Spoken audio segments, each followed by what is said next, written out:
Hello and welcome to the OverShadow ShadowCast. It's our first ever ShadowCast and we've got Tommy. I'm joined by Abigail and our guest for today, Brian Anderson. Hello. You might have noticed that means Brian is my brother. We Well can't really afford. I don't know, he could be your cousin, he could be, who knows what he could be. No, he couldn't be. He definitely couldn't be. If anybody's adopted, it's me. Pretty much. Yeah. So we can't afford the AAA's guests yet, so we're going to have to just go with the detritus we can pull in off the street. On a AAA salary though. You're getting paid? Yeah. I'm not. We'll talk about that later. So we'll get straight into it. What have you guys been playing? So who will we say? Ladies first, Brian? And by that I mean Abigail, not you. Well, I have been playing the most updated game. For me anyway, it is Grand Theft Auto 3. Woo! What a game. 16 years out of date. What a game. And His name Pierre, isn't there something? Oh, it was something ridiculous like Lucas or Pierre or something, yeah. I just remember Catalina. Oh yeah, from San Andreas. Yeah. She's the bad guy in well, don't ruin anything for me, guys. No, you should already know that, I think. I know, yeah. Oh, I don't It's know. like- I it's mean, like I've the played very it all of start. about an hour or two's worth. I think it comes up at the beginning. Because about I had 30 no idea seconds what I was doing and I had to message you saying, I have no idea what I'm doing. I'm getting lost. Yeah, I had to phone you and then put it on video chat to try and help you find one of the 2 gun shops in it. Because this is back when the maps were really small, so they didn't have the 13 gun shops they have in GTA 5. So I had to try and help you find the gun shop. And you got... I don't remember what happened. You were trying to... I was trying to find a gun shop because I need to do a task or whatever it's you called. needed a mission. Yeah, a mission. God. I couldn't think of what it was called there for a second. You needed to do a mission in which you A killed... task in which I killed a bunch of people. A mission in which you killed a bunch of people. And you needed to buy a gun, and I was trying to teach you the lock-on system across the phone, and we had Then to... I had to do video. I think we swapped to video chat. I had to prop my phone up so you could watch what I was doing. Yes, and then I had to go away and do some work for the site, and you then text me back saying I couldn't work it out, so I just ran them all over. Brilliant. Why did you not start with that? Because I had to look up on YouTube how to do it. How to run someone over? How to do the Wow, mission. safe driving. How to do the mission. And they just had to basically get in the car, get in the truck and just run them all over. It's much easier than just Jeez. shooting them. You couldn't get away with that in GTA 5 because whenever you're in a car, they seem to have like Halo Master Chief-esque ability Aye. to shoot you. They do have these videos on YouTube though, which are just speedruns. Of what? Like GTA 3, Vice City, stuff Oh like yeah, that. because you can speedrun those. So like, there probably was just a speedrun you watched. The guy just jumps in the car, runs them over and goes on to the next mission. do you remember? See from the very start of GTA 3, could you drive anywhere you wanted? Like, Yeah. or were you limited to the first island? No. Are you sure? Well, I don't know because, like I said, No, I was able to go everywhere. Are you sure? Because I'm pretty certain that after the prison break, you can't leave the first island until you've done the first couple of missions. I don't know because I don't think I actually tried. Oh right, okay. I just went where they said. Right, okay, fair enough. Because I didn't do much exploring because I kept getting lost. Because I remember that for GTA 5, that you could go anywhere basically from the start. But you, when it came to the previous 3 games of 4, San Andreas and Vice City, you can't. Well, that's why they changed it for fact. Yeah, so I remember that. Because they just kind of got themselves lost in loopholes and And trying to things come up that- with reasons yeah. for it, and they just And didn't what work. was it? I tried doing Vice City first, and then after 10 minutes, she said, "No, go play 3." Yeah, 3's a bit simpler, so it's a better place to start with. But Yeah. what are you thinking about it? It's entertaining, that's for sure. Just getting to run people over and not really having any consequences. Let out the inner maniac. She's insane. Fund the police. Brian, get the popo. 5-0. So why? But it's I think I had to look up playthroughs for it a little bit, but yeah, it's fun. Are you going to... Repetitive, but fun. It is a bit, but it does open up. I remember, the one thing I remember was meeting a man in the toilets to go and kill someone at an airport. And what about the game, Tommy?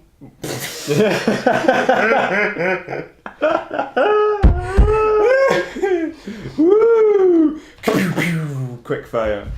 That'll be the only joke throughout every podcast. Yeah, actually, you'll just keep repeating that, won't I you? will. I'll say That's my go-to joke. yeah. I went to my room and played a game. What about the game, Tommy? You just keep repeating it because it worked once. Isn't that what most comedians do? That's a good point, actually. I remember that when I found out first time that comedians don't do a different set of jokes every single show. Why It's would the they? same set. No, for a tour. some do. That's a tour. No, some do though. Well, some do have it. No, they'll They all have have improv. extra. Certain people have improv, but But- most people, it's a tour. Yeah, that's... It's not like artists when they go out singing on like singing tours, concert tours. They don't Tours. make up new songs for every single show. Yeah, I know, but I didn't really care about music, but I did care about Spend comedy. 2 days trying to magically write a song, backing track and everything. That's why they're all on drugs, because it's 400. Anyway, No, They but are you not get all on some- drugs, we know that. There are some experienced comedians who do it. Like the old Irish comedian Dylan Moran or something like that. oh, And Dylan Moran, he, yeah, he, he does it like every show and he does like a different one basically. He just talks about what's happening. Yeah. Because he's like that experience. Was doesn't care. Dylan Moran? He was from Black Books. Was he? Ah, Yeah. He lives in Edinburgh, I think actually. Does he does. he? He's married Yeah. to a Scottish woman. He that's talks cool. about that all the time. Like he's speaking I to think I seen Conan him about being married. time last year. Being married. I think it was Conan. He was talking about being married to a Scottish woman, and he was talking about. It's just like they're so different, and they're so like. I mean, if you're upset, they'll look after you, and if they're upset, they'll need some looking after. But most of the time, it's like whatever, just get on with it. There's very little that phases them. It sort of reminded me of a joke by Alex Horn, who does Taskmaster, I who love said that show. that really, he was looking at a guy in the audience and he said, "Sir, you look like you take care of yourself and you're really tough." And he said, "What do you do?" And the guy was like, "I'm a builder." And he said, "Oh, you're a builder." It's like, see, I'm at home having my luxurious oil baths. You're probably in the shower using a brick as a sponge. I remember that. That was joke. the same way that Dylan Moran was describing Scottish women, you know, it's like really hardy. Anyway, so you'll keep playing GTA 3 to get back on topic. Yeah. Right, excellent. Now, Brian, what have you been playing? I thought we've been playing GTA Online. No, you haven't. You have With you. been playing, well, you have, but you've And been I've also been playing Assassin's Creed Rogue. Now that recently Back became and Pat. that recently became remastered, but you're playing the back pat, aren't you? Yeah. Hmm. Because you already had that. So maybe Oh, I that's played it ages ago. Do you remember? With a ridiculous Irish accent. Yes, Oh, no, I'm from Ireland. It's so bad, but having said that, they've got James Cook in it, who's from Yorkshire and he's got a Scottish accent. And it's a terrible Scottish accent, isn't it? Aye. It's absolutely true. I think they've got them mixed up. Do you remember the... Wait, I think the guy that's in Black Flag, he didn't have a Scottish accent and he was from Dundee. Can't remember the main pirate guy. Long black hair. Edward Teach. No. It's not Teach. I wouldn't teach, but what? Sorry, okay, it was one of them. And he was actually from Dundee and they gave him like a sort of generic accent. Aye. So those who try to make up. Well, for them. in Assassin's Creed 3, I think that they're almost the same character for Rogue and Assassin's Creed 3, the two Scottish guys. They wear the same uniform, and they seem to sound the exact same and look the exact same. And then you stab them Oh in the yeah, it face. was the guy in the. Yeah, he's talking to the slaves. He's like, "They may be slaves, but they are safe and they are free." No. No, no, they're not. That's not really how it works, but okay. Yeah. Anyway, how are you finding it? What do you think about it? It's alright, it's fun. It's like. It seems like there's just too much going on in it. I mean, I look at the map sometimes, I just see all these icons and you've got to sail around and do all this, do all that. You've got to improve your ship, or you've got to have a certain amount of cloth or something like that. And then, what's the one thing you can't get a lot of when you raid places? Cloth. Yeah. So it just seems like a bit of a grind fest sometimes. What In I order like, to encourage some microtransactions. But that was, in fairness, that was at the kind of, not the start, but when it was really starting to build up. Aye. I mean, ahead of like its peak in the past couple of years. Aye. It does seem like it's starting to turn for the better, but you can't help but worry if all these companies are all like, we're not sure about microtransactions, oh yeah, we don't want to put microtransactions, don't worry about it. And then in a year or two's time, they'll turn around and go, oh, we're all about consumer choice, here you are, you've got the choice to buy these loot boxes if you want them, then they'll just bring them back in again. Well, loot boxes and stuff comes up later on, so if we can... We'll talk about that if you want. We'll skirt around that, we'll bring that up later. What I was going to ask you about, I remember one of the things I annoyed me. Do you remember when I went and hunted down like 6 really rare creatures and it took me like an hour, and then it turns out I could have just walked in a shop and bought the pelts? because that was a change they made between the previous games and that one. You didn't have to hunt the pelts. In fairness, you would have done that anyway. Basically, what they did was they removed some of the dead weight from previous two Assassin's Creed games, 3 and 4, right? And they moved it north. That was really what they did. But one of the things I really did like about it was the assassins aren't inherently correct. If they start doing the wrong thing, their credo doesn't make that better. You can still disagree with them if they do the wrong thing, and I like the fact that the game sort of addressed that, whereas in previous ones it felt a little sycophantic to a degree, because they really made the Templars evil, and the conversation was brought to the fore, I think, first of all in Assassin's Creed Revelations, where it was a simple case of the Templars value control, and that's how they bring about peace, whereas the Assassins believe that peace has to come through freedom. Yeah, I mean, but at the same time, there's a lot of stuff that brought up with like the Assassins, like everything is permitted, all that stuff. Where you're kind of like, well, wait, what? And then they address the fact that there are actually some legitimate arguments against them that the Templars have. No, yeah, but I like the credo, because you are sitting there for games and games and games. You're sitting there thinking, it's nothing is true, everything is permitted, and you're sitting there thinking, what does that mean? That's like a what? And then they tell you in Revelations, they say to you, well, what that actually means is there is no divine truth, so what you believe matters. There is no cosmic force making you do something. Even if there is a God, they're not making you do anything, so your choices matter. You can do whatever you want, everything's permitted, but that choice in itself becomes important because you can choose to do anything. I like that, if I'm being honest, but Rogue doesn't address the core ethos. It addresses when the core ethos is diverted from by a character you in previous games came to like. I mean, no, he's the best character in it. In Assassin's Creed 3.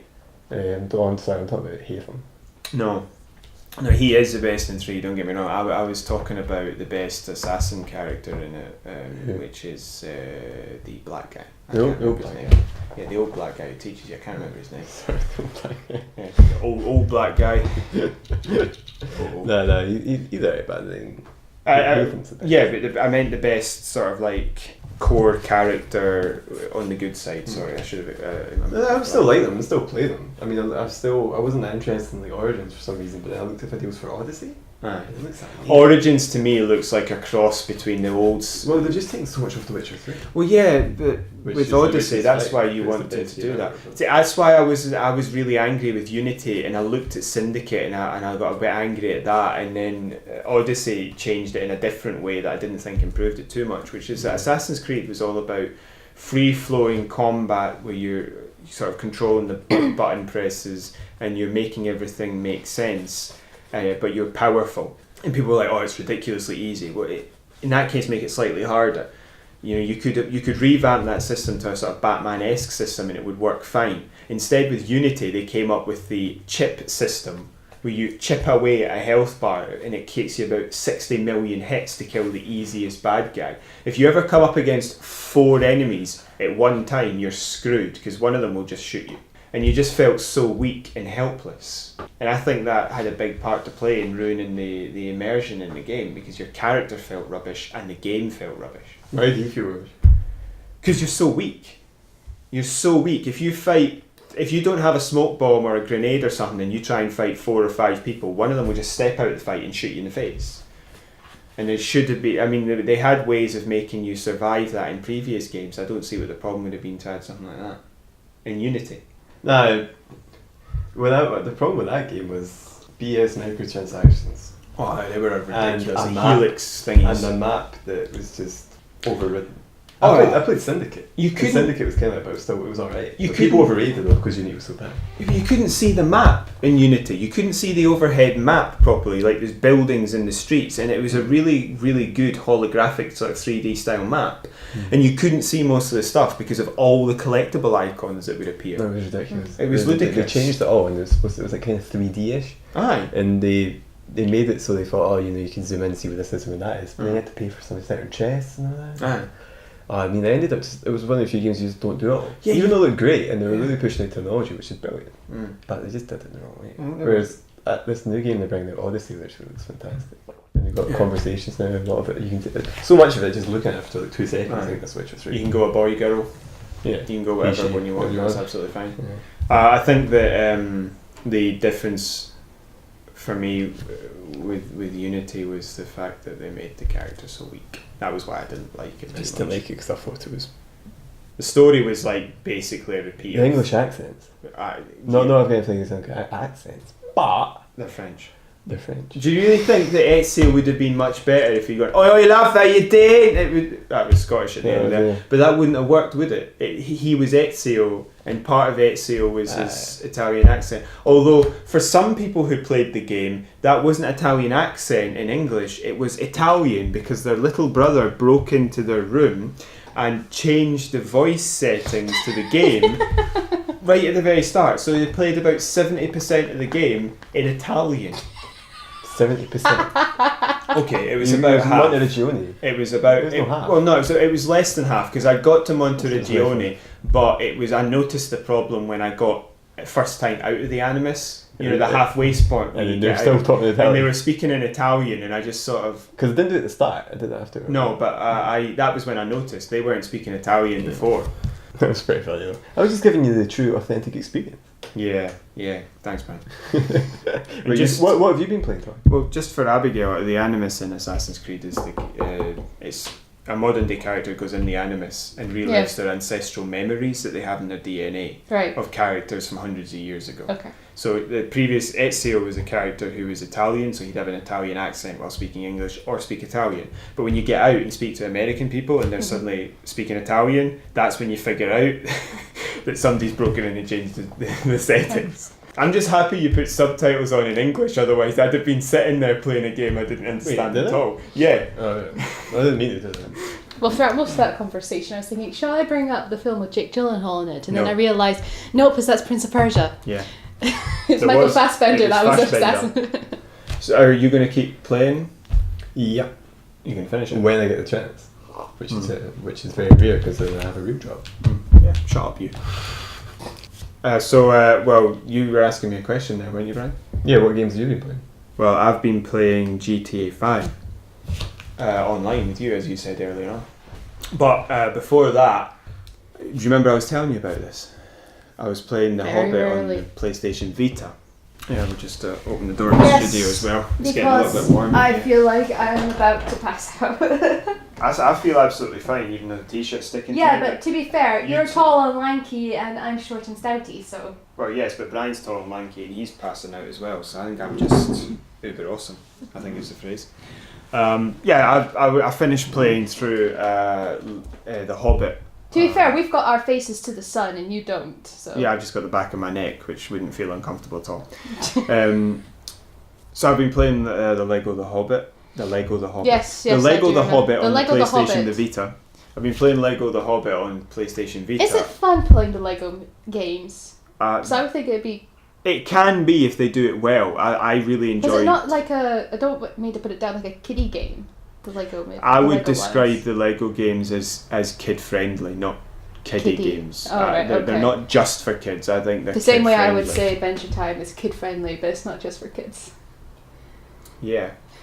I'd describe it as the Shrek principle for me.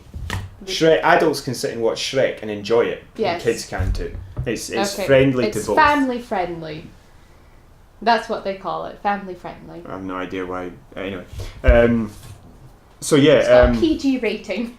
I don't know if it does actually, so let's not say that. No, that's what it's called, a family friendly game. I've been playing the Hobbit on PlayStation Vita, the Lego game, and it's been disappointing, to be honest. They've just ripped when it comes to the cutscenes, they've just ripped the audio out of the movies, so it doesn't seem to have been... Oh, so they've not used voice actors, they've literally just copy pasted. Yeah, but the point is they've not even done anything to it to make it fit better. It's literally just a tear and put in, so it sounds wrong. Yeah. It sounds tinny almost. I should have said actually, now that I've brought that up, that while the door's open there might be some background noise, but it shouldn't be too bad. It's roasting hot, I don't think it matters if His Well, background it noise does or matter not. to the people listening because they're not roasting hot while listening. I've found that the game only includes the first 2 movies without, if you don't buy the DLC, which I don't see the point in because I just include it. It's not the whole Hobbit experience without it. Even if it comes out later, just include it for free. I don't know why that To be was perfectly added. honest, with regards to the movies, I think you could probably do without the 3rd section. Well, it doesn't complete the story without it, so it's a 2/3 of a game. I found that the touchscreen elements was basically never used. It seems much more suited towards the 2-screen 3DS, where the touchscreen elements were actually useful. Right. Because they had in the character select, you could either hit the character or hold the character select button to bring up the whole menu of characters that you've got for that particular mission. Yeah. But the problem with that is compared to the 3DS is the 3DS has a second screen where the character select is always there, so you just have to tap the character you want on that screen and then go back to play it. You don't go into a menu, select someone and come back out. Mm-hmm. You just literally hit it and it immediately changes, so it's Right. much quicker, much better. And I also found a couple of bugs that meant you had to reload missions. So to complete the game properly, you have to get all the gold bricks, I think it is, and I found that one of the gold bricks for one mission was basically just pot luck as to whether or not you got it. I had to look up how you do it because I couldn't find it, and it turns out I had done what you do to get it, it just hadn't popped. Mm-hmm. And you just have to keep repeating it over and over again until it decides to give you it. Right. You have to reload the mission and start again, and that's just tedious. That's poor That sounds quality. rubbish. But one of the things I did like about The Hobbit was the fact that the missions were only a few minutes long. So that meant that you could quickly restart them, you could get straight back into it, and it kept you coming back, because even though there were flaws, it was still quite a bit of fun to actually play, Yeah. even though it's not a good game. And so, because you're enjoying it and they're only a few minutes long, you're not really able to get annoyed at it too much, so you just do a couple of missions and then move on. So I wouldn't recommend it. If you're going to get it, I'd get it for 3DS or the actual main consoles. I wouldn't bother with that particular one because Lego can be fun, but you have to do it well, and that wasn't done well. But on a much lighter note, young Squire Brian and I have been playing GTA 5 online, and we are Brothers Alba, fist bump. That is our thing, isn't it? The fist bump. I think it's just a fist. Did you And invent the icon that, is a did you? fist. No, in the game our celebration is a fist bump and our clan icon is a big Maybe yellow it's a fist. fist bump. Yours is. Ours is a fist bump, don't ruin my internal lore. So we've been playing that, doing some of the missions, the non-marker missions that you find in the jobs section. Mostly because random 12-year-olds keep hijacking the heist missions. We stopped doing the heist missions because we'd been doing that We don't have mission. time in the day. You steal the Hydra. Whereas 12-year-olds have all summer to be able to... And Tommy. Yeah, 12-year-olds and me. We were doing the mission where you have to steal the Hydra, and Let's not spoil it for people. No, but every single time you got that plane where it needed to be, some absolute numpty barreled their plane into the side of a mountain. Was it like 3? It was. I In the landed first, it in the hangar. He landed it bang in the hangar, almost just like I recorded slipped it. straight in. It was incredible, and it came up with a flash of grey that tells you you've finished the mission or you've screwed it up, and we thought it was done. And it says Wankface 126 has killed himself. Exactly. Pure numpty 73s barreled into a mountain. And all you saw in the background was this wee poof of red explosion. It's like, no! It's a puff effort, by the way. Yeah. I would like to apologise to all listeners' ears for that massive explosion from Tommy. Because our Ridiculous. recording just went through the roof for that, the sound. Sorry, tech wizard. It literally did that. Like, my ears just exploded. I'm the one with headphones on listening to this, and like I'm deaf in my right ear now, so thank you. Sorry. But it was really, really, really aggravating, and I was going to ask the tech wizard if she's going back to the moon. But anyway, it doesn't matter. What? That's a Destiny reference. They took that line out. Anyway, yeah, I've been really enjoying it. I really enjoy the fact that there's so much to do in it, and that it takes everything you've done, and that you can just fanny around. Basically, me and Brian have been playing in our own little closed crew sessions. So it's just the two of us. So we're able to basically just have fun Yeah. until Brian shoots me in the head for no reason. No, the best one was when we started that I mission. think there's probably some reasons that you might. Thank you very much, Abby. No, in missions you can't kill each other. So Brian, I was walking through a petrol station and Brian shot all the filler caps and blew me up because he blew up the petrol station. We still finished that mission even though we wasted that life. It was brilliant though, it was so fun. I was so angry. It was the fact when I blew it up, it didn't kill you at first, so you didn't stand to die. I blew up, kind of like jumped forward a bit. Because like I shot the one on the left and it blew up like one after the other. Aye. It just kind of blew up left to right, so I seen this chain reaction and your body go flying off. Yeah. Off to the right and stuff like that. It was brilliant. I was really angry because I shoved some sticky bombs on your car, but because you got in the car, when I detonated it, your car was completely fine. If I detonated it just before you got in, it would have blown up your car. I got the armour. That was You didn't realise. No, it wasn't the armour. I think the car, I can't kill you directly like that, so I can't during blow a up mission. your car. During a mission, right? Yeah, so I mean, you can blow up the environment and kill me, but I can't blow up your car while you're Well, in sure it. enough, I chucked the sticky bomb into that random car, I think it was yours. Yeah, that was incredible. That would have failed the mission. I blew up your car, and I was sitting in my car behind him, and he was blowing up the wrong one. The problem I've got with GTA Online is the fact it's quite completionist in the fact that it gives you ticks for everything you've done. Yeah. It ticks everything where we green tick, but it doesn't change that tick based on whether or not you completed the mission or not. Right. It's still the same green tick. That is why put the tick in at all. The tick is there for completionists. It's over 500 missions. It's there so you know you've done them all. So put a red tick if I've tried it and failed, not a green one. Well, I don't see why they would bother with a tick if they can't put that difference in. Yeah. You can buy a load of weapons. You can buy all the weapons and all the customizations, but you then have to carry them around with you constantly. Or every time you go into the game, you've got to drop all the weapons you don't want, and then it respawns them later. What's the point? There should be an armory you can go to put all the weapons in.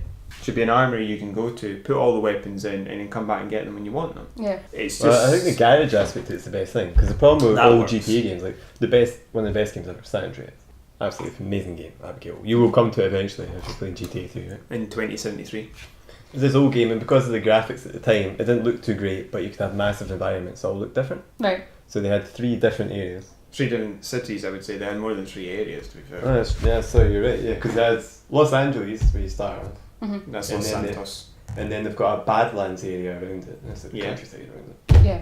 And then you go to San Francisco, which is called San Fierro, and then you go on to the desert that's between that and Las Vegas, and Right. then you got Las Vegas, and then it leads down to Los Angeles again. Yeah. And it was amazing, and you could fly planes everywhere, and there's a massive scope to it. Was It was great. Deserts, forests, badlands, all that sort of jazz. It's just They- amazing. they It was so really- long as well, the story and everything. Aye. It's like Samuel Jackson's in it and everything. It was really, really good. It was really They can pull in big names, but with 5 they chose not to. I mean, they didn't before either or anything. They got put off after Vice City. Aye.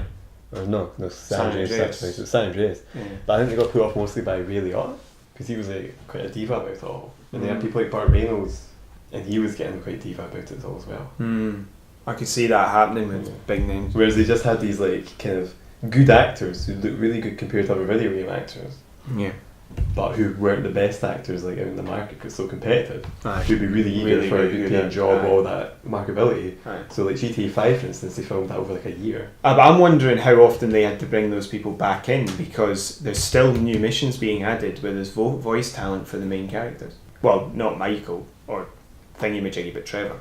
Trevor's great. Trevor's got a film at the Edinburgh International Film Festival. Does he? Yeah. Recently he's in a spaceship and he was in The Walking Dead.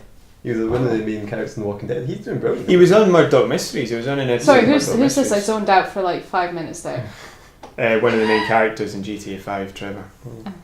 He's like, yeah, he's doing well for himself, whereas the guy who played Michael was doing okay, because he was kind of the main character in it. Aye. And Franklin, who's the main character in it, the guy who plays him was just like, you know, a guy off the streets Aye. in Los Angeles, who used to hang about in like the 90s with the gangster rappers there. And so he's kind of struggling for it. But no, I've really enjoyed GTA 5 online. It's a bad game technically. Right. Objectively, it's a terrible, terrible game. It's got too many flaws. It's difficult to get into a game with people sometimes. It's difficult. You know, it needs really reworked, especially when it comes to the player counts and stuff like that. You know, for certain missions. Could we But open that door it again? has- Sorry. Yeah, but it has a lot of potential. We'll get to the news. So, the sections we've got here: Call of Duty Black Ops 4, no single player. Red Dead Redemption 2 has been delayed, and Battlefront 2 has been abandoned by EA. We're also going to have a quick word about loot boxes. So, Brian, what do you think of... we're just... we're still having to organise some of the ins and outs of the studio because it's getting extremely warm in here. Yes. The temperature gauge we have in here is measuring 94 Fahrenheit. What's that in Celsius? Probably. 126. No. A 37.7 is 100 Fahrenheit, so I believe that something like that would be like 34. Jeez. So it's getting pretty warm in Yeah. here. So I'll start off with Call of Duty Black Ops 4. Call of Duty Black Ops 4 has no single player. They've announced this game, and the section that they've removed from it is the single player campaign. So they've still got multiplayer, and they've got zombies, I believe, which is supposed to function. Wait, hold on. You can't play as a single player. No, what do you mean? They said that you can. Yeah, You can't play a single player campaign. All right, I thought you meant just like you can't play by yourself. I was like, that's what. There is no single player campaign. So you can't play by yourself. You need other people. Is that what you're saying? Yes. That's rubbish. Yeah. What if you don't have any friends? What if you don't want to mingle? What if you just want to be us? Well, no, it's all match made. Oh. You don't have to do it yourself, but the point is the question isn't about single player like that. It's a deeper question about single player, which is that it's a Call of Duty game, so it's based on warfare. Right. And what they have at the moment is they've got multiplayer, and they have battle royale, and they've got zombies, which I think is supposed to service as a story. There's a story to zombies, a sort of campaign you can work through, but there is no single player story campaign for Call of Duty Black Ops 4. So I found this a little bit insulting, actually, because while Call of Duty, it might not be, the biggest part of it might no longer be a single player aspect, it might be the multiplayer parts. And obviously with the way things have gone with things like PUBG and Fortnite, you might want, it's the age of Battle Royale. I think that it is quite insulting that for a Call of Duty game, which originally started off trying to tell the new generation the story about World War II, it is a bit bad for me, a bit insulting, a bit missing the point that you don't play a single player campaign where you can learn those lessons. It's sort of got away from its roots a bit too much for me. Right. No, I completely agree. I just think that when you're trying to tell the story of something like that, you can't abandon the purpose of it. The lesson I learned from the original Call of Duty games was not be afraid of zombies. It's now become a story for story's sake in a game mode that people think should have its own full feature release. With multiplayer aspects, it got away from the point a long time ago. This isn't new, but they've actually realised they got away from the point because they've cancelled single player and they've still decided to keep going. If this is an opportunity for them to realise the mistake they're making, they're continuing to make it. What do you guys think? Well, you follow the money. That's it. No, that's the excuse, but it's still an insulting decision just because of that. There was something more to that game originally. They did have a World War II game they just released and it was terrible. No, but I'm talking about the first few yeah. games, like say Call of Duty 1, Call of Duty 4, told really great stories, and yet with this they've just completely abandoned the idea of teaching anybody anything or bringing anybody into the idea that war isn't just a shooter game. And they've completely run away from that, and this is the most obvious example of that. People who are selling the game now are just publishers. So you see it like the same companies as people who are publishing the game and selling it to people, and they sell what people want. I mean, the teams that made the original game have gone off and made whatever they want to do now, probably. I mean, I don't know if you looked into it. The original employees. Yeah, there was one of the original team even. Because they get for instance, COD 4, great game. No, the original fantastic, but that team there, it was like Infinity Ward there went on and made Titanfall, I think. Yeah. And that's brilliant. Well, no, the original team obviously will still be too, there, and then there's the fact that there's now 2 companies making games. I think I heard something about 3. But the whole point is Call of Duty as a franchise has got away from its original point. That's the problem. When people talking about great Call of Duty games, they don't talk about an immersive experience when it comes to the story. They talk about the multiplayer mechanics, basically.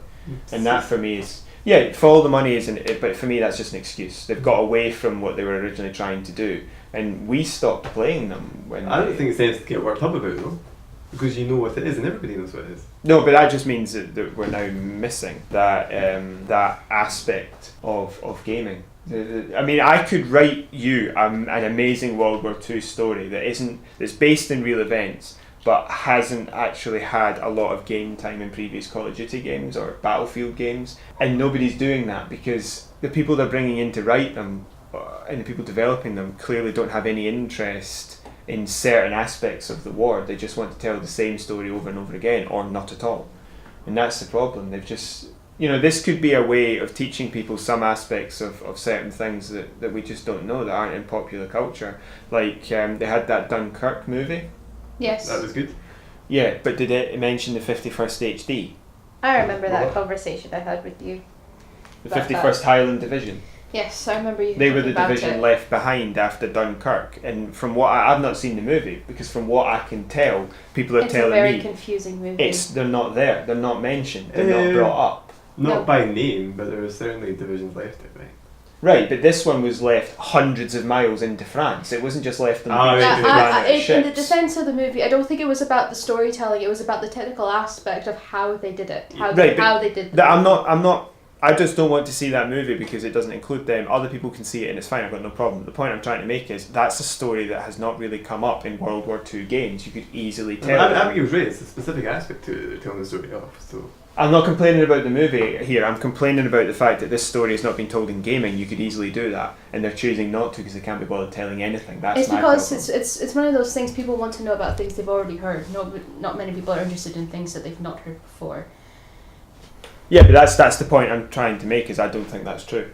I think some people are, and that's why they're happy to buy this without any proper story in it, or in the previous games without proper stories, but I don't think that's... I think if you put in a really well-made single-player World War II game with loads of stories that aren't previously in, like why Spain isn't in the war, like what happened to the Scandinavians, all that jazz, I reckon you could make a great game that people would be interested in that still did that. I agree, but you can't get too upset about it because it's been going this way for a while.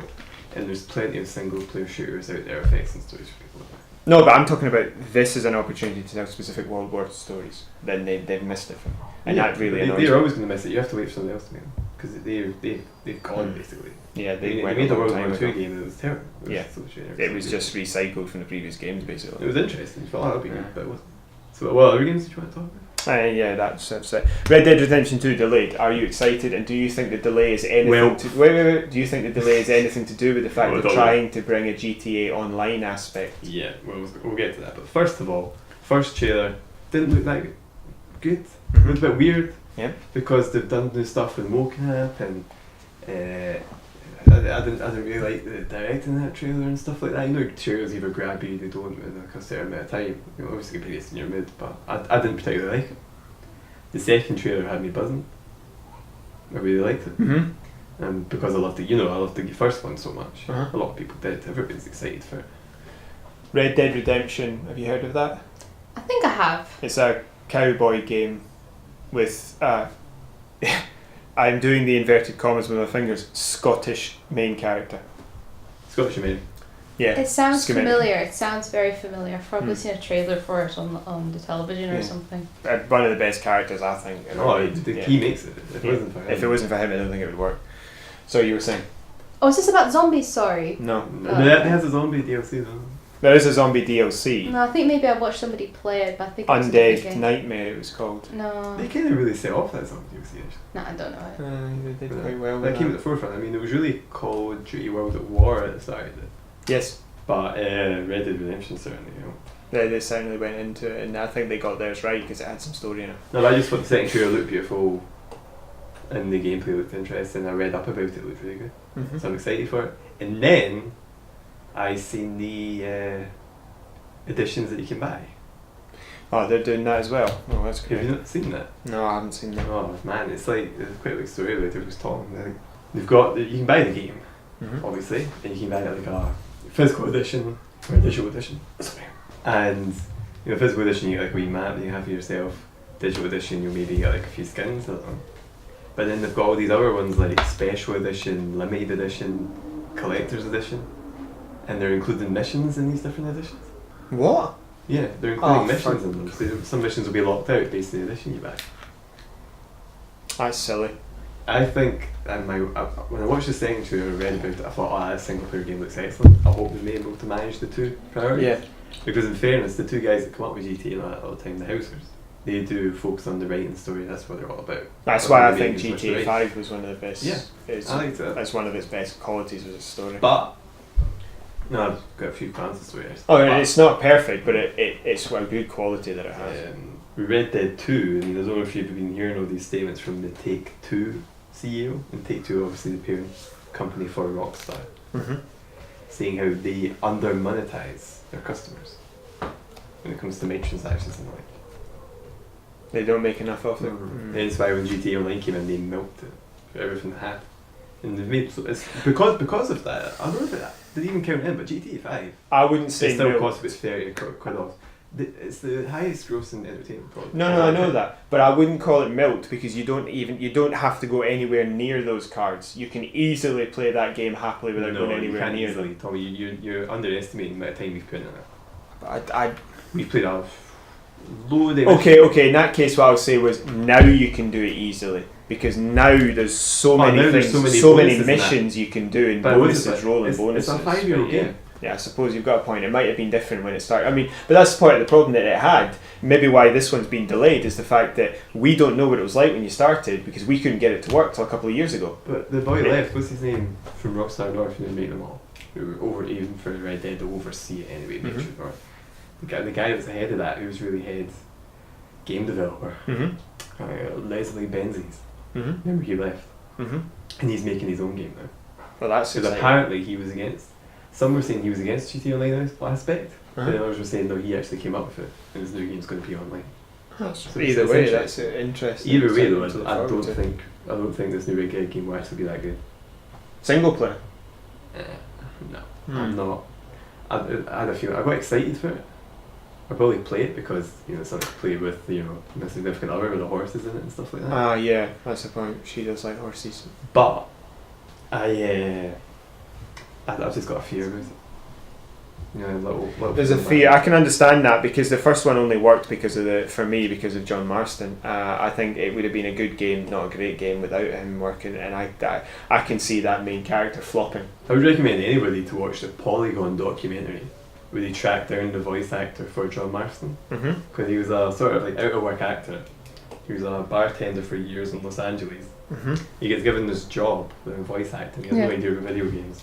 And it's like just this wonderful mix where like you just find someone that's absolutely perfect for the role. Like when they wrote it in mind, you probably couldn't imagine to get anyone that's perfect. Well, the voice he absolutely makes it, and that's his natural voice. Yeah, that's the voice is just completely different. Yeah, because like they chat to him, and he left Los Angeles right after he made the game, with his girlfriend who was also an aspiring actress, or actor, and they moved out to like Middle America and they run a farm there. Wow. With his family. And he says, and he said to people, and when you say people who look to be actors now, he says, don't bother, don't do it. It's not worth.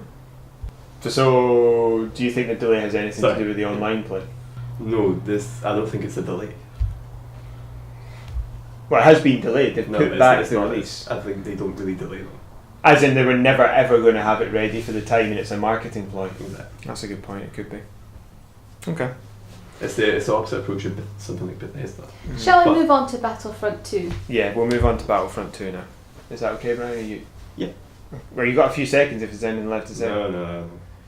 Battlefront 2 has been abandoned by EA. It's been such a flop. It's annoyed and upset so many of its players. It's basically chased away its fan base to the point where EA are not even going to bother creating any more DLC or additions for it or patch anything. Now, I think they've still got a team of like 10 or 15 people working on it, but there's no way they can make anything new, or they'll be there just to make sure the thing keeps ticking over so they can keep selling whatever it is they sell, but there's no way that they can make brand new stuff for it. And I think this all stems off of the loot box fiasco that they had It also comes from the fact that the progression system in Battlefront 2 was just completely broken right from the very, very start. Mm-hmm. And Because that no matter where you went on YouTube, every single gamer was talking about it. Pretty much all news outlets were talking about it for such a long time. one of the big reasons for that was the fact the Belgian Gaming Commission started looking into possibly banning Battlefront 2 because it's considered it was marketed and aimed for children, and they classed the buying of these loot boxes as gambling because your success your success in a game depended on the character development you had made, which was made much faster by buying blind loot boxes. Mm-hmm. So it meant you were basically gambling. You paid money to gamble to win a good item, so they considered it gambling. Yeah, because that's what that is. It's not. Yeah. But the issue isn't that as such. The issue is how much focus the game has in that, and the game made it so you practically had to. Exactly. The developer. If it's an additional extra for people through choice, then that's people's choice, and you've got a different argument with consumer choice.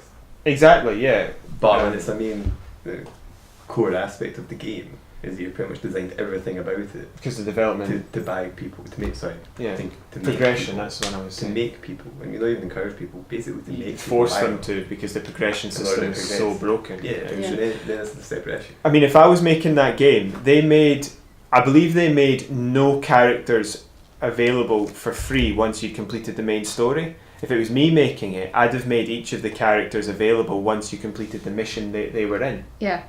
There might be a few characters that weren't, but those are the ones you have to pay to unlock. You know, with in-game currency you earn by playing the game, not by spending your money. I just think this was milked. This for me is when you milk something, you know.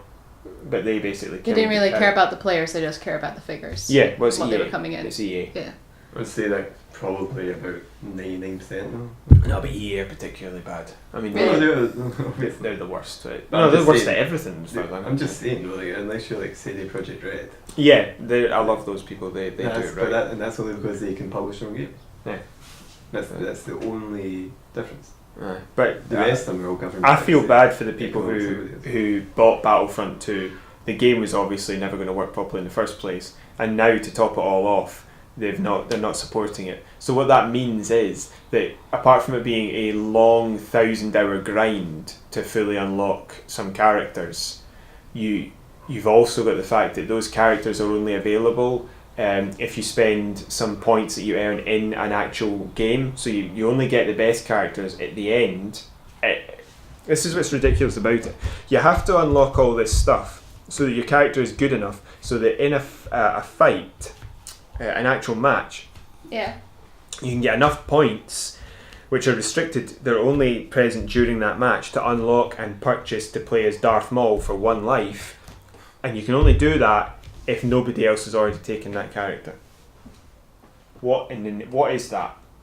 What was that? I mean, the whole idea about the problem with the first game was there was no single player. Well, they didn't do much better because this particular single player is apparently awful. It's just a who's who of Star Wars characters. That's all they did, was parade them through. And it's basically the Generation Games conveyor belt. A cuddly toy. Oh, and here's Han Solo. That's what it was.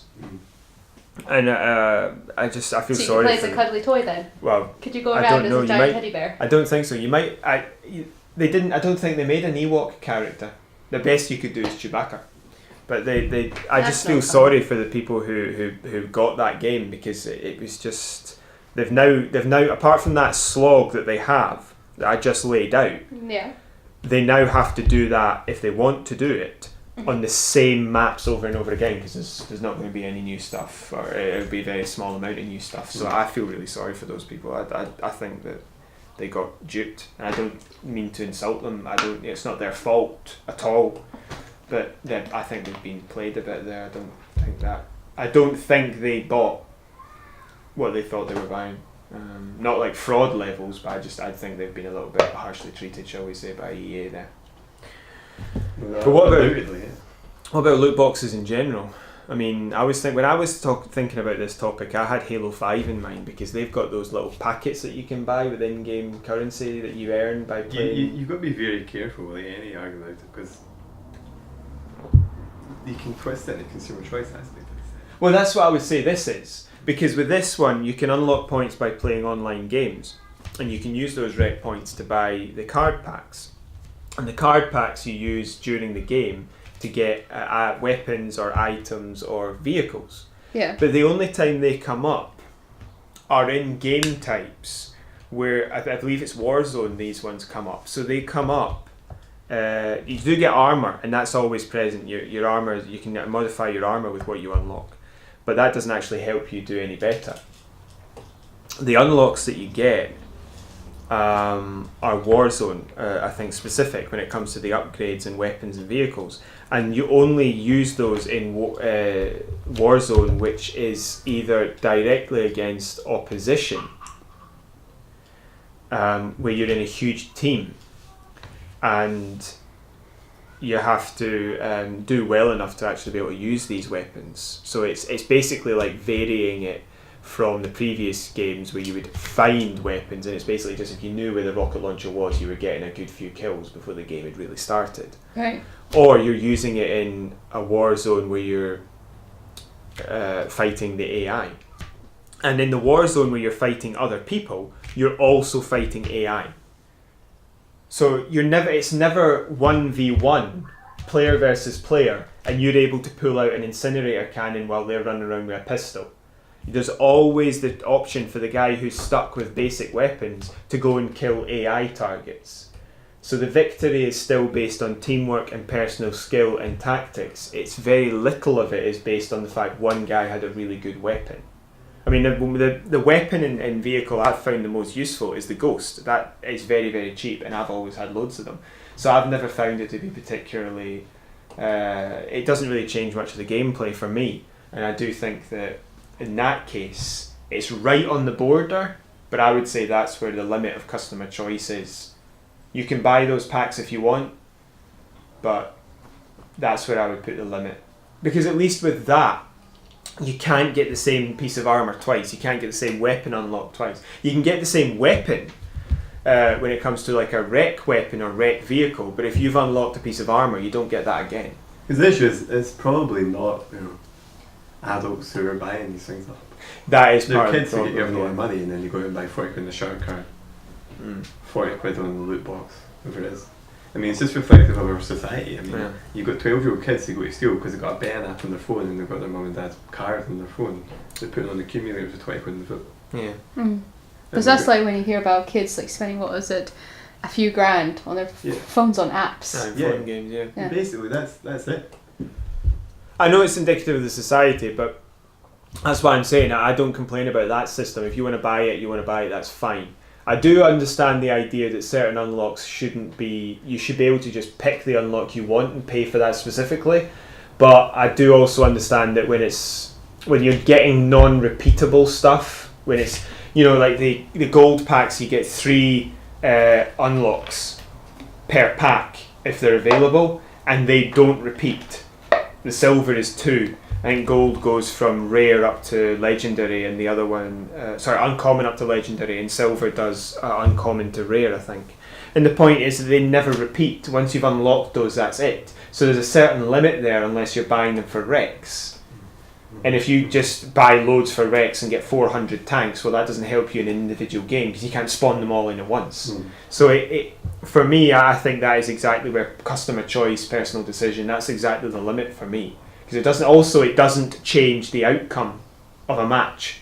Whereas with EA, your development in the game is completely based on it when it comes to Battlefront 2. So that's what I would say is the acceptable limit. But that was something that was playing on my mind when this conversation was being had. But I think that'll do for the news for today. We're going to move on to the E3 reveals for the last little while. So we'll start with Fallout 76. Thoughts on Fallout 76? That's a shooty game, isn't it? Yes, well done. Thank you. I don't mean to seem sexist, but literally all I can say to that is well done, dear, and then move to someone else. Because you haven't really heard of Fallout 76. It's a first-person shooter. I think you can play it in over the shoulder. I have heard of Fallout, you know that, right? And I watch TV, I see the trailers. Interesting trailer or not? I can't really remember it because they all look exactly the same to me. Well, in that case, I think the pat on the shoulder was justified. What are your thoughts on it, Brian? Looked interesting. Then your details is just like a few players per map or something. Well, what I'll tell you is it's a prequel. It's set No, I know that. 25 years after the bombs go off, so it should be 2102. Because it's, Sorry, 20. it's basically you went to the first Fallout. That's the aspect of it. One of the earlier ones, I don't know if you're among the first, 'cause there's some that never shut properly. Because in all the other Fallout games, there are already settlements that are established. You're always kind of a bit late to the party when you go. I think bar the original Fallout, you're quite right, but I think that one was. Certainly the mainstream ones people have been playing. Well, this is Fallout the earliest 3 one, onwards. yeah. And it's just one of these things. I mean, if it's an online game and you've got the option to nuke someone, people are going to be unbearable online, and if you give them the option of... Well, we'll talk about what the game actually is first, and then we can talk about that.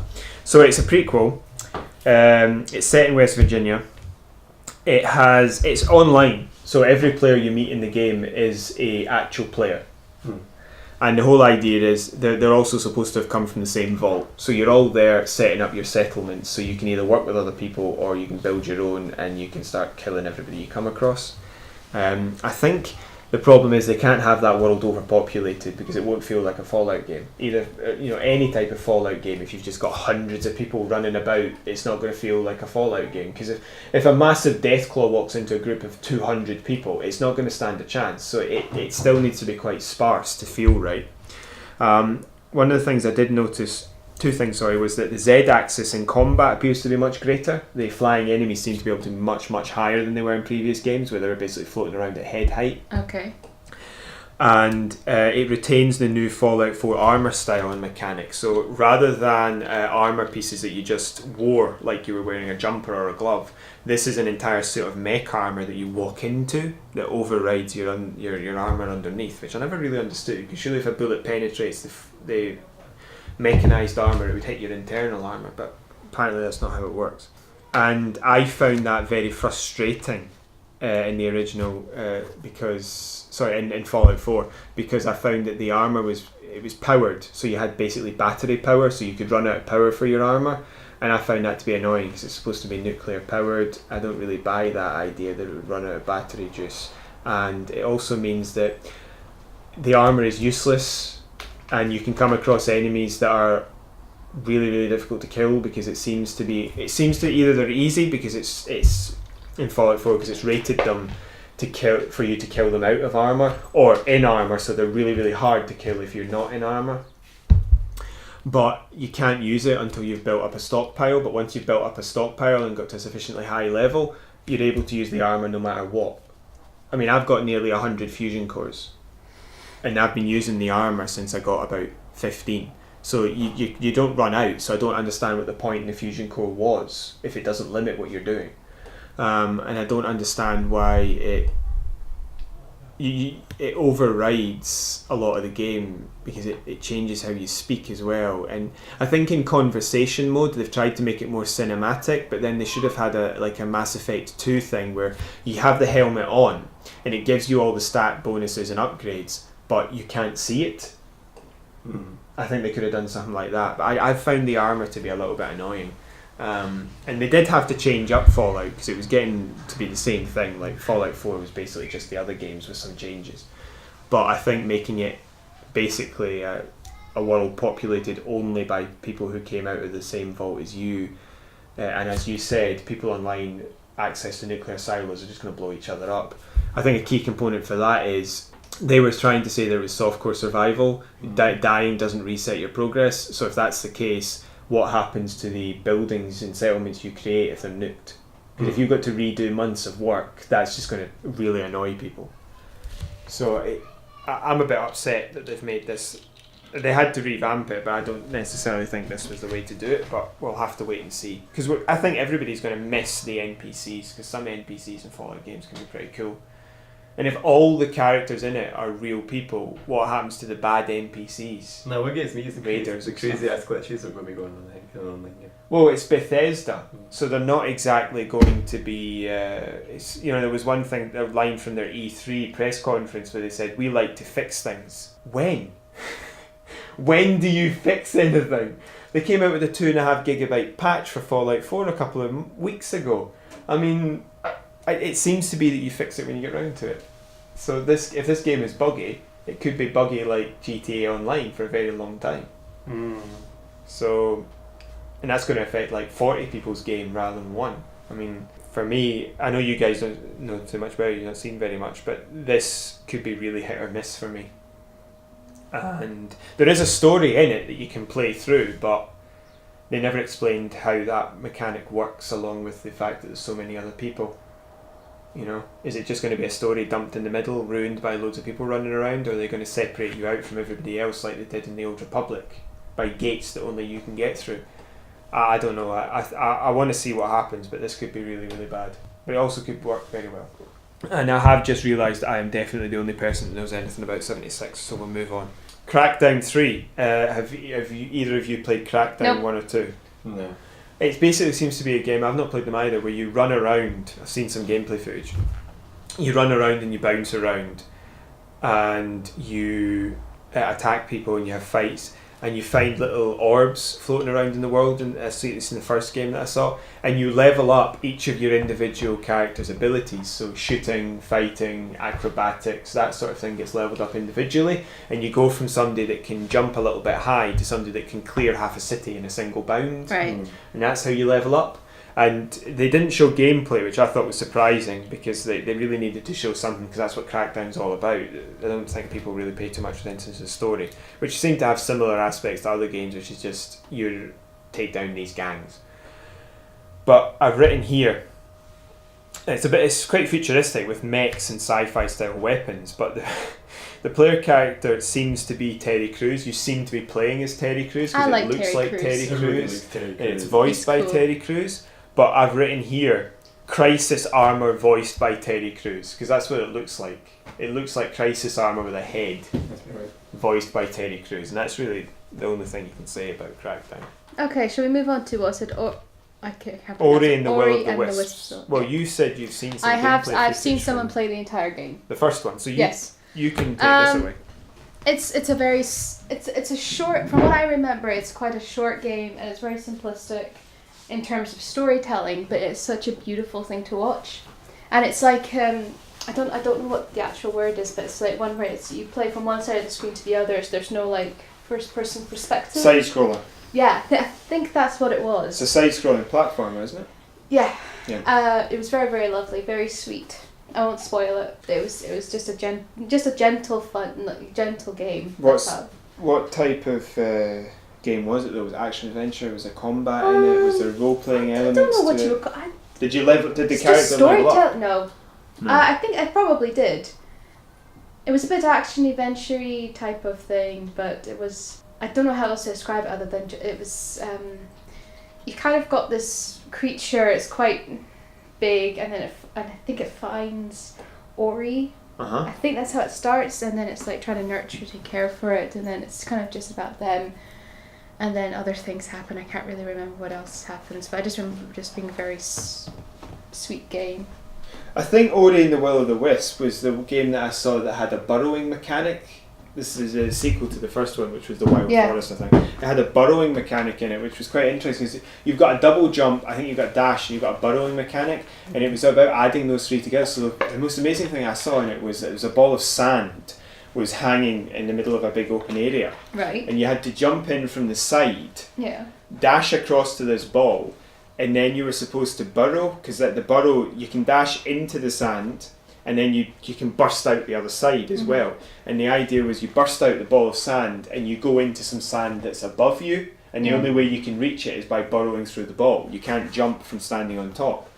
And I saw the guy who was playing it jumped across, landed on the ball, slipped off the side, and then dashed through the ball out the other side and up into the sand. And it was really incredible platforming gameplay. Right. Okay. And that's really what I saw from it.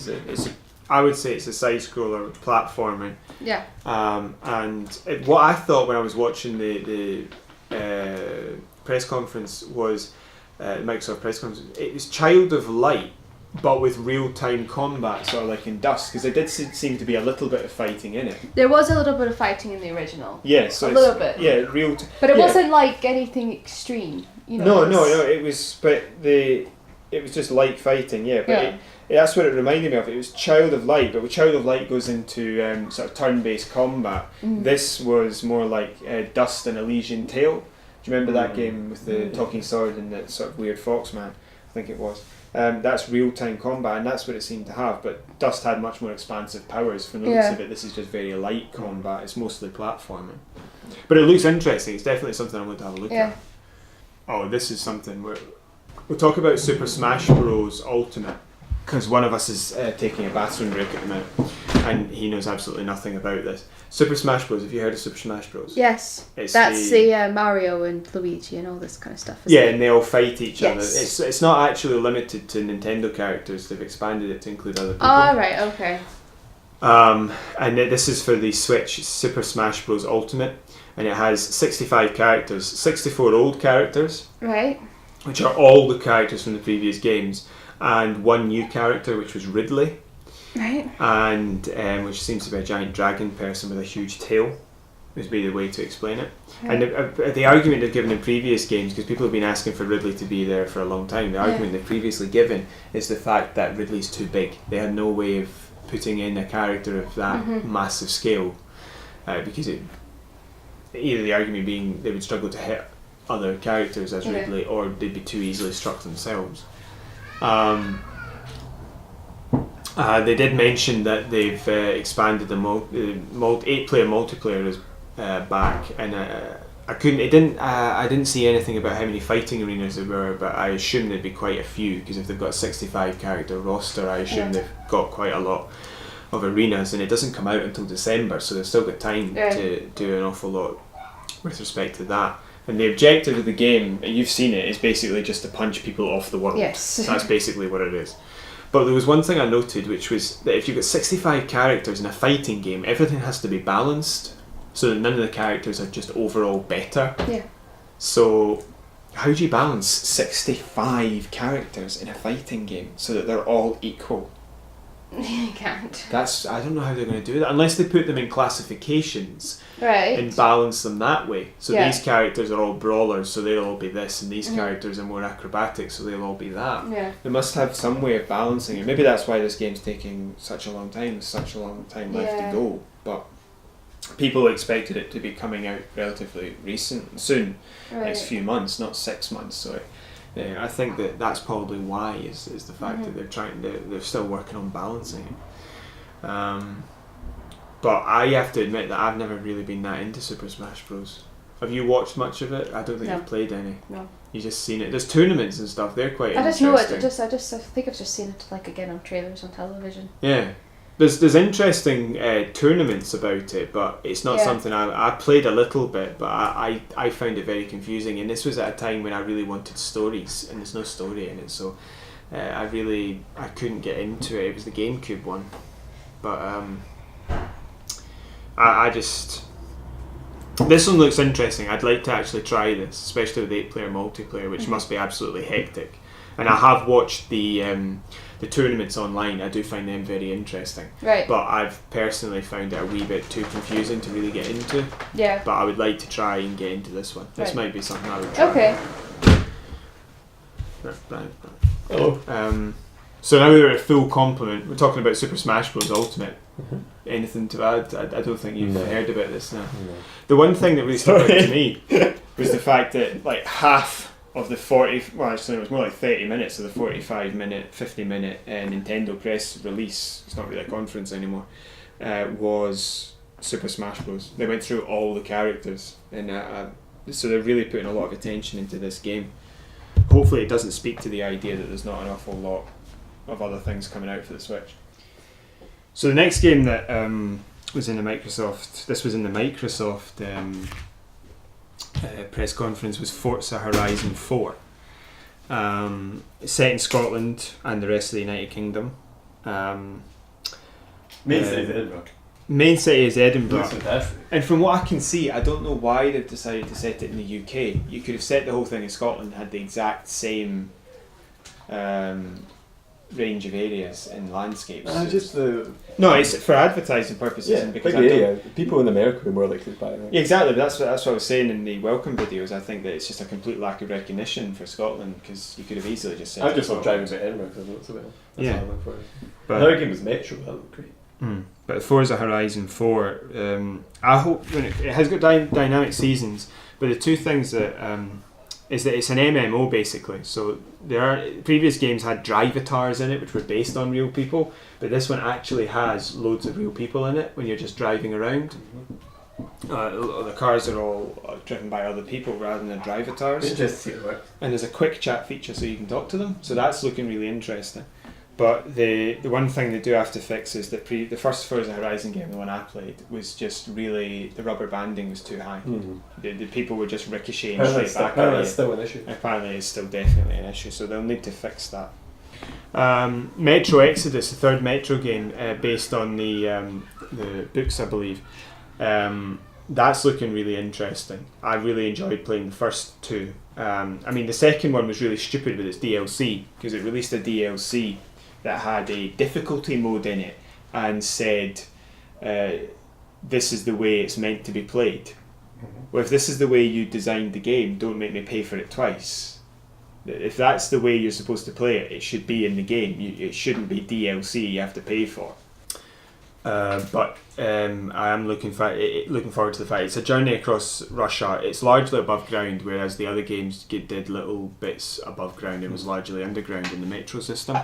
They've added weapon customization, and it seems to be a new style of mutant, which is quite close to a zombie. And there's loads of new factions, obviously, because they're in different places across Russia, particularly the Luddite cult that was mentioned in the trailer.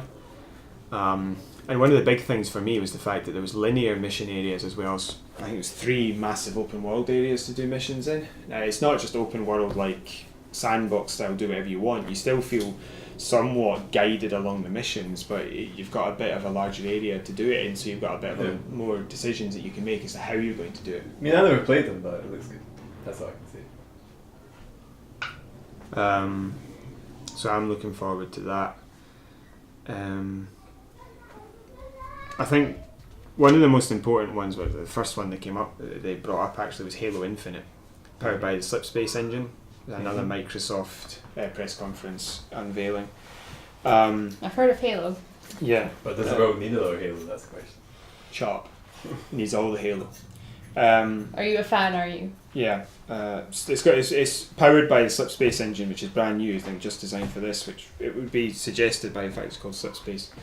But there's the conversation that people I know has been, is it open world or MMO? Pardon me, is it open world or MMO? And I actually thought it could be RTS, because as I've seen where there's a warthog, I think it is, driving along, and when the camera pans back, it really reminded me of the Halo Wars RTS games. But I don't think it's likely to be that. I think it's more likely to be something else, MMO or open world, but they haven't really said anything, so we don't know yet. I just wanted to bring that up because they've designed a new engine for it.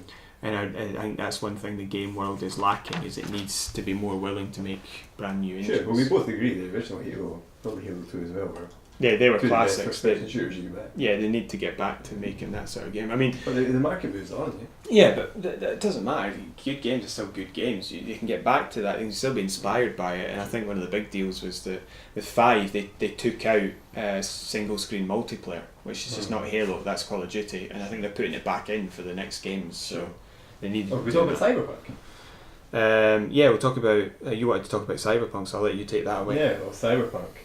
Obviously, everybody should know about The Witcher 3. Yes, CD Projekt I know Witcher.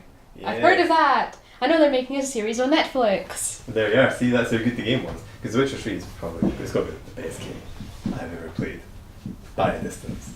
It is amazing. Tommy hasn't played it yet. Abigail hasn't even touched it. No. It is brilliant. What platform is it? Is it everywhere? Okay. And see, I knew that word. and multi-platform. And don't patronise me. Hey, well, don't look for it then. And they've had this game in the pipeline for a while. They had that brief trailer years ago, Like the women in the middle of the street, And they handed it in March, and people were joking about CyberPunk. You know, the date and the title will be when it's released and stuff like that.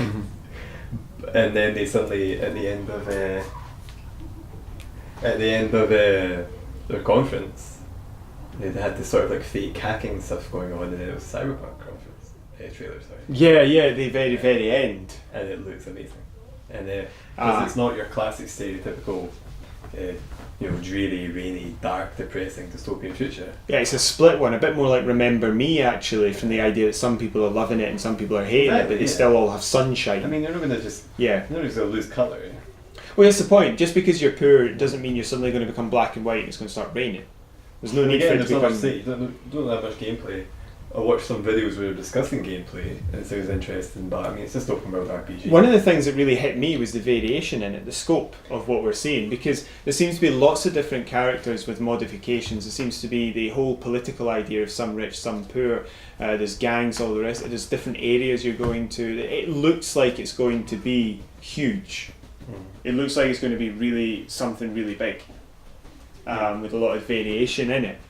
Like the guy who gets shot in the face 3 times and he's still moving. There's a lot of questions that trailer brought up, and I think that's exactly what they wanted to do and what they needed to do, because it looks like it's going to be massive, and it really stuck it to Microsoft when they previously said we're struggling for single player games and exclusives. Well, this looks like it's going to be an amazing single player game. However, Microsoft did buy 5 game studios to make exclusive games for Xbox. So they're trying to solve their exclusive... A lot of people bought PS4s and they'll find excuses to denigrate whatever Microsoft will do because they've made a decision already. Yeah, but the console wars aren't important anymore. That number of people is tiny. I own both. I don't think that's a big deal anymore. They're going to die out, these console wars, because they're not beneficial. Well, I don't think the consoles being different will die out. That's still necessary, but I think the console war idea from the fan will die. Yeah, no, from the fan point of view, not from they'll still compete, but I don't think the fans. If you buy an Xbox, you won't hate on PlayStation. They won't compete in any way near the same manner they used to. There won't be as much animosity in the fan area. But Cyberpunk was good. I'm absolutely looking forward to that. I watched a little bit in Anthem, which seemed to be a huge part of the EA press conference, and I thought that it was basically a case of like Destiny mixed with Iron Man. BioWare though. Jumping in and out of it should be good because it's BioWare, but EA has just completely torn BioWare apart. They made the original KOTOR. It should be good because it's BioWare, but BioWare have been completely molested by EA. But one of the things I noticed was that they spoke about how it seems to be kind of open world-ish. It seems to be like that sort of open world idea. MMO, you've got teams of people attacking huge monsters, and that's very Destiny to me. And you're jumping in and out of these mech suits, so that's quite Iron Man to me.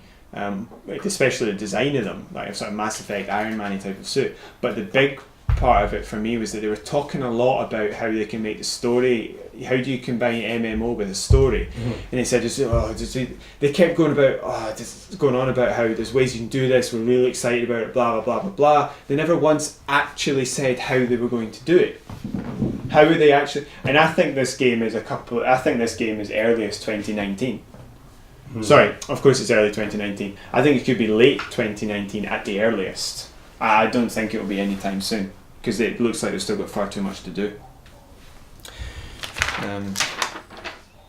Anything else? Rage 2 you want to talk about, Tom? Well, Rage 2 for me, it looks a bit Doom-esque in the style that they've brought up. There wasn't much of a cover, to be honest, in the first one when it came to cover-based shooting. Yeah. But you did move a bit slowly because you did feel a wee bit weak, whereas this one seems to be much more powered. They've actually given you superpowers in this one from the looks of it.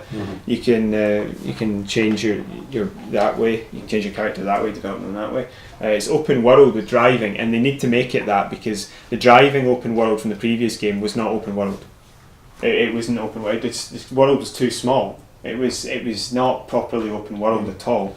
Also, Rage was pretty fun. I have to say that the shooting, the mechanics that way were pretty fun. They need to make the boomerang better and some better gadgets, but I really liked it. There was one mission where you got to save a character called Captain Phillips, rescue him out of a prison, and it really reminded me of Half-Life. It's really got some really good inspirations, some really good potential, but Rage for me was summed up by the fact that was a great idea. They didn't execute properly at all. Mm-hmm. And one of the big things for me was when you got to that described Yeah. that was when you got to the end and you have a big fight at a big elevator, and then the game just ends.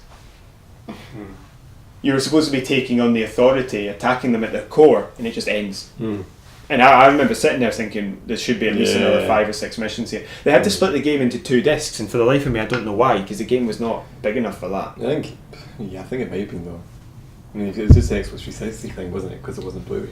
Possibly, but it didn't feel good enough to me to warrant 2 discs. It really let me down. It really upset me and angered me, and it does look a bit Doom-esque in some of its fighting, because the whole idea seems to be keep moving, keep using your power, jump around, keep doing stuff. Don't sit in cover, but you do reload, which was a big thing about Doom, where you don't reload at all. So for me, it seems to be its own thing, but I am worried that its trailer looked very Borderlands-ish. So driving vehicles and then fighting all these weird sort of Raider-esque people and then the huge big monsters. So I'm hoping that they haven't made a mistake of making it too much like Borderlands, because Borderlands is fine as it is. We need something different. Sure. But cool. Yeah, I'm going to keep my eye on that one, because that one looks like it could be interesting, because it could actually meet its potential from the first game. I think that's all the E3 reveal stuff we were going to talk about today. But just as an example, we want you to ask questions. We've got an email that you can contact us for questions about that we can answer during the podcast, the ShadowCast. If you just put in the subject matter ShadowCast or whatever it is you want to talk about, it'll make it easier for us to run through them. But that's not necessary. We'll try and get to as many as we can, but it would make it easier.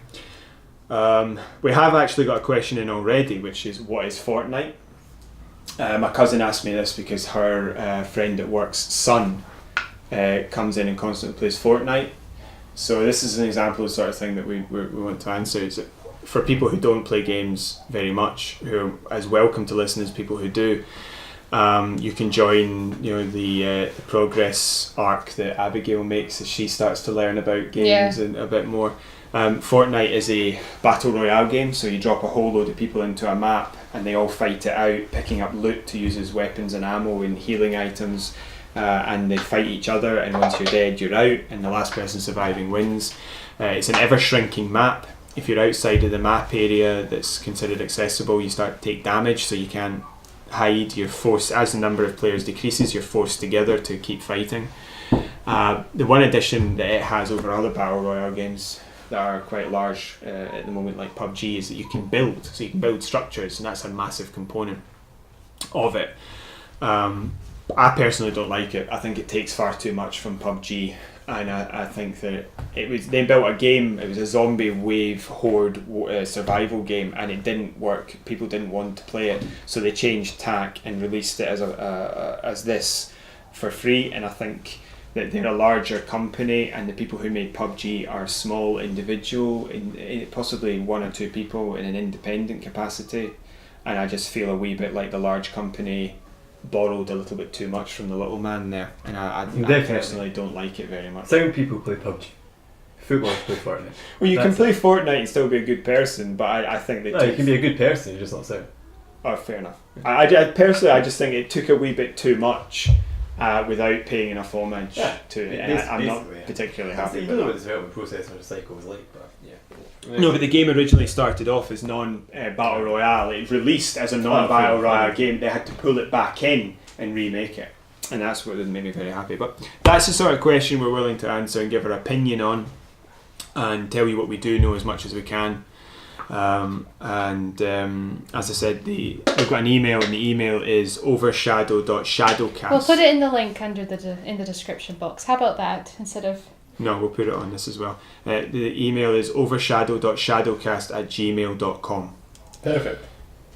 So we'll answer any questions that you might have, and that's the agenda. That's everything for today. Cover all the bases there. Covered as many bases as we can. There'll be more E3 stuff next week. Hopefully we'll be able to release these every Wednesday. And it's been our pleasure to talk to you today, and talk to you guys. Thanks for having me. Yes, thank you. And we hope that you continue to join us as we progress through making this gaming channel as successful as it can be, and giving our own opinion and viewpoint. And we'll see you next Wednesday. Bye bye. Bye See ya. bye.